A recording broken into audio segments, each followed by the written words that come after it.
The Bible teaches that humans are God's created stewards of the earth.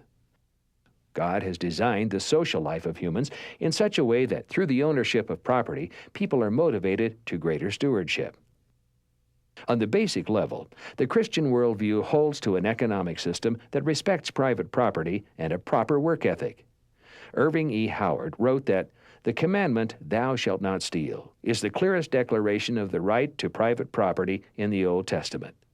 In fact, private ownership and stewardship of property is assumed and defended throughout the Scriptures.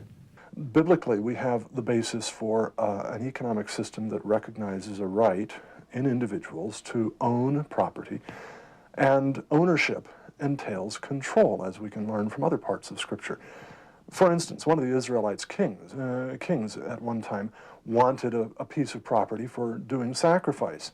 It was a vineyard owned by a man named Naboth, and it became clear, we're told in the text of Scripture, that the king could not take that property for his use as king without paying Naboth.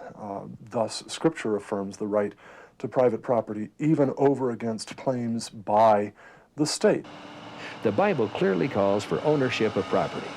This right to property stems from the duty to work. God has decreed that people work for their livelihood. He designed a world where adhering to this duty is rewarded. Thus, the existence of private property encourages people to be fruitful.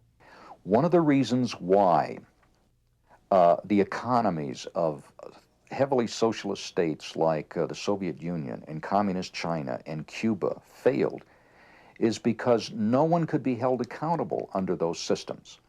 There was no advantage for people working harder to produce more foodstuffs, for example, if that was only going to be confiscated by the government. And so we know from the example of what happened in countries like the Soviet Union or Cuba, that when those states gave people incentives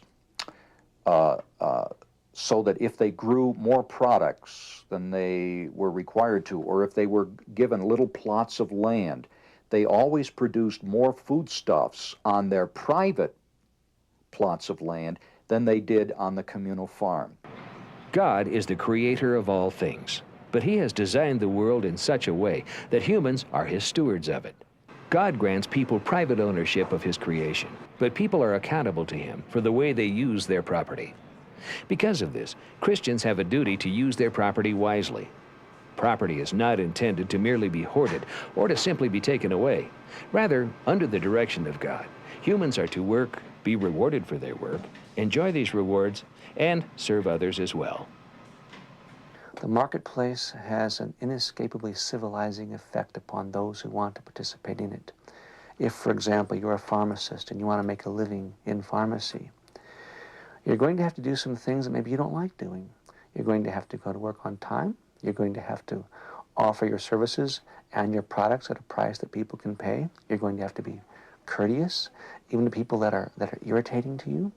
You have to be the sort of man that people enjoy dealing with and who they will come back to, the sort of person that they're going to have confidence in. If they have even the slightest suspicion that you're abusing them, they'll go to some other pharmacist. That is, what I'm saying is that the marketplace will make you act as if you were a civil and giving person, even if you're not. That is, the marketplace won't change your heart. It won't change your mind, but it will change your actions. It will make you act as if your mind and heart had been changed. Whereas some humanistic economic systems demand economic equality for every person, the Bible contradicts this belief. As the Apostle Paul wrote to the Thessalonians, "For even when we were with you, we gave you this rule: if a man will not work, he will not eat." While this may appear unfair to many Christians, justice requires that each person be rewarded according to their work. Skills and dedication are naturally rewarded with greater pay. Thus, justice will necessarily lead to economic inequality, since some will work harder and some will not work at all. The biblical worldview calls not only for the right to private property, but for people to be good stewards of their property. It also teaches that people should use their private property to serve God and others. This view of economics is the best way in which to create wealth and opportunity for the poor.